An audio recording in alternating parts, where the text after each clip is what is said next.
Hello नमस्कार, मैं doctor Surendra खंसली ज्योतिष आचार्य ज्योतिष की इस नई श्रृंखला में आपका स्वागत करता हूं। दोस्तों, आज बात करते हैं हम वृश्चिक राशि की जो स्कॉर्पियो साइन की है। और ये जो राशि चक्र की 8वीं राशि है, विशाखा, अनुराधा और ज्येष्ठा, इस तरह से इसके 3 जो नक्षत्र हैं।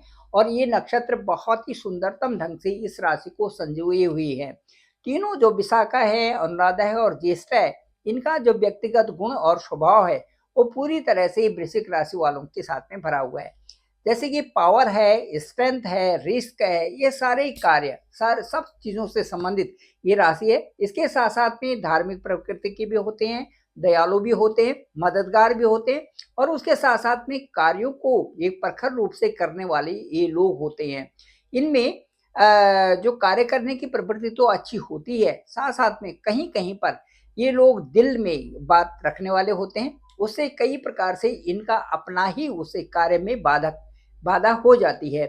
अब मैं इनके बारे में यदि बताना चाहूँ, तो जो विशेष करके जो ग्रह गोचर की स्थिति है, इनके साथ में जो विशेष बदलाव हो रहे हैं, वो 2 बदलाव हैं। एक तो शनि का बदलाव और दूसरा है मंगल का बदलाव। मंगल ठीक इनके इस समय गोचर कर रहे हैं अष्टम स्थान में, और 1 अप्रैल तक इनके साथ में बड़ी एक ऐसी स्थिति है जहाँ पर कि एक गेम को चेंज कर सकते हैं। गेम चेंजर वाली बात इनके साथ में हो रही है। यदि ये समय ये प्रखरता से अपने अपने आप को एक उस तरफ लगाएं जो इनकी सबसे अच्छी स्ट्रेंथ है, तो उसे लगता है कि ये अपने गोल को अचीव कर सकते हैं। साथ साथ में मैं ये बताना चाहूँगा कि जो वृश्चिक राशि का इस समय जो मिथुन राशि में ठीक 8th हाउस में इस समय जो मंगल का गोचर है, मंगल इनके राशि के स्वामी भी है। Mars being the lord of this zodiac sign, यहाँ पर जो सबसे बड़ी स्थिति ये हो रखी है कि जो लगन है, लग्नेश है, जो चंद्र राशि की कुंडली से यदि हम देखते हैं, वो सीधे 8th हाउस में जा रखे हैं। 8th हाउस का जो इम्पैक्ट होता है वो कई कई महीनों में ठीक भी नहीं होता। लेकिन फिर भी यहाँ से ऐसा लगता है कि जो पैतृक संपदा से सेल परचेज है, वो तो इनके साथ में बने रहेंगे। साथ साथ में कार्य भी होंगे, लेकिन उतनी अच्छी गति से नहीं हो रहे हैं, क्योंकि जो जो राशि का लॉर्ड है वो ठीक अष्टम स्थान में गए हुए हैं। अष्टम स्थान में कई जो परिणाम होते हैं, उतार चढ़ाव के भी होते हैं। साथ साथ में जो सेहत के लिए भी, स्वास्थ्य के लिए भी बहुत अच्छे नहीं होते। लेकिन ठीक 2 अप्रैल को मंगल यहाँ से और अपना प्रस्थान करेंगे आपके ठीक 9वें स्थान में। और 2 अप्रैल की जो यात्रा होगी, उसके बाद बहुत ही सुंदरतम परिणाम, भाग्य में आपकी बहुत बढ़ोतरी हो रही है। साथ साथ में भाग्य नहीं, ठीक 45 दिनों के लिए एक राशि में रहते हैं। उसके बाद फिर अगली राशि में जाएंगे। अगली राशि के बाद जो 10वां स्थान होगा, वहाँ पर बहुत अच्छा जो मंगल का गोचर माना जा रहा है। और उसके बाद भाग्य स्थान में भी मंगल का गोचर बहुत ही शुभ प्रतीत हो रहा है। तो कहने का मतलब ये है कि जो मंगल है, जो मार्स है, आपके लिए भाग्य विधाता भी होने वाले हैं, साथ साथ में कर्म फल दाता भी होने वाले हैं। और उसके साथ साथ में जो इनकम की जो आपके साथ में 2025 में जो फाइनेंशियल पोजीशन रहेगी, वो भी आपके लिए अच्छी होने जा रही है, इसमें कोई भी संदेह नहीं है। थोड़ा सा 2 अप्रैल से पहले पहले जो कार्यों की गति है, उसमें थोड़ा सा हल्कापन रहेगा। लेकिन उसके बाद कई अच्छी अच्छी जो एक तेजी गति आपके साथ में आने वाली है। मैं आपको ये बताऊंगा कि जो शनि है, शनि महाराज है, वो ठीक जो है आपसे 4th हाउस में शनि बैठे हुए हैं। 4th हाउस सुख का स्थान होता है। हालांकि वहां पर आपके काम हुए हैं, लेकिन कामों की गति बहुत अच्छी नहीं रही है और गोल तक अचीव आपने नहीं किया है। गोल अचीव न होने की दिशा में अब जो ठीक जो शनि है वो 24th से अस्त होंगे। और जब 24th फ़ैब से जो अस्त होने जा रहे हैं, तो उसके बाद जो उनकी प्रक्रिया होगी, जो न्याय की प्रक्रिया होगी, जो नेगेटिविटी होगी, वो काफ़ी कुछ शांत हो जाती है। उससे लगता है कि 24 फरवरी के बाद आपके कार्य करने शुरू हो जाएँगे। और 29 जो 29th जो मार्च आ रहा है, तब तक इनकी जो कार्यों की जो प्रबलता है वो भी बढ़ेगी और सही दिशा में वो कार्य भी होंगे। इसलिए होंगे कि वहाँ से जो 10वां स्थान है, वो बहुत ज़्यादा प्रभावित होता है। और 10वां स्थान का प्रभावित होने का मतलब ये है कि जब 24 फरवरी के बाद जब ये अस्त हो जाएंगे, तो उसके बाद काफ़ी कुछ प्रभाव आपके सीधे-सीधे वहाँ पर पड़ेगा, जो कि आपका कार्यस्थल है। इसके साथ-साथ में मैं ये बताना चाहूँगा कि जो जो शनि है वो ठीक इनका बहुत बड़ा यहाँ पर परिवर्तन आ ही रहा है।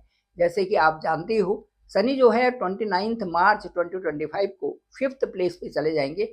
5th प्लेस जो धर्म कर्म का स्थान भी हम इसे बहुत मानते हैं और एक एक प्लानिंग्स का स्थान मानते हैं, अनिश्चितताओं का भी स्थान मानते हैं। साथ साथ में यहाँ से हमारे कई कार्य जो है कार्यान्वित होते हैं। कार्यान्वयन होने के साथ साथ में वो एक उस दिशा में जाते हैं जहाँ से सफल दिशा में सफल हो रहे होते हैं, वहां पर चले जाएंगे शनि।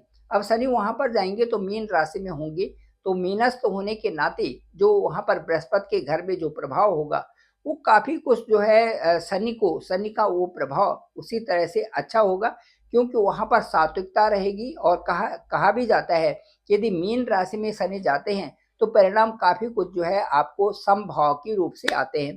तो उसी तरह से कहने का मतलब है जो बड़े प्लेनेट हैं, जो राहु हैं और उसके साथ में शनि है, शनि का भी यही है और राहु का भी यही है कि जहां पर जाते हैं उस हाउस को जरूर देखते हैं कि वो हाउस किस तरह का है, परिणाम भी उसी तरह से वहां से होते हैं।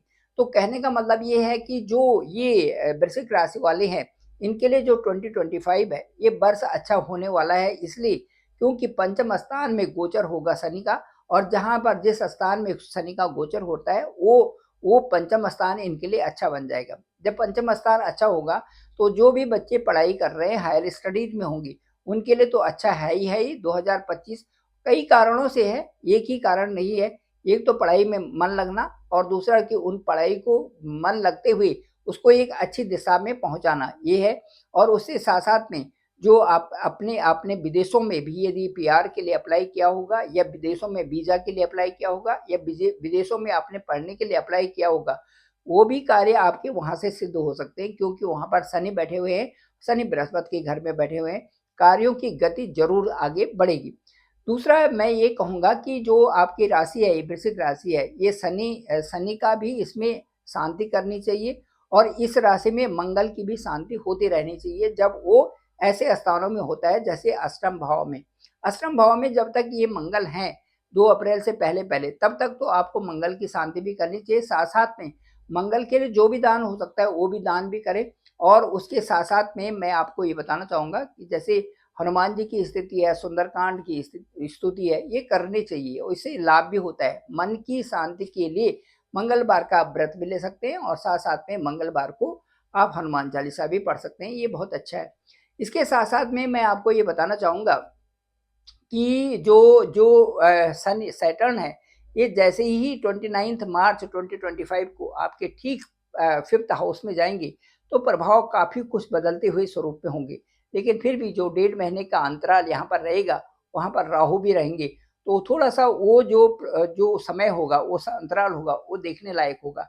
1.5 महीने का समय का मतलब ये मेरा ये है कि 29 मार्च 2025 से और 17 जो मई 2025 होगा वहां पर कुछ कुछ जो है इस प्रकार से कुछ राहु के प्रभाव से आपके कार्यों की गति में या आपकी जो प्लानिंग्स हैं या जो भी आप कार्य कर रहे हैं उनमें थोड़ी बाधा आने की संभावना भी बनी रह सकती है। लेकिन आपने उस प्रभाव को नहीं देखना है, उस प्रभाव को आपने देखना है जो कि मुख्य रूप से आपके कार्य हैं उनमें आपको आपको भरसक रूप से मेहनत करनी है, क्योंकि शनि का सीधे सीधे हमें यही संदेश होता है कि आप मेहनत भी करिए और आप डिसिप्लिन भी रहिए।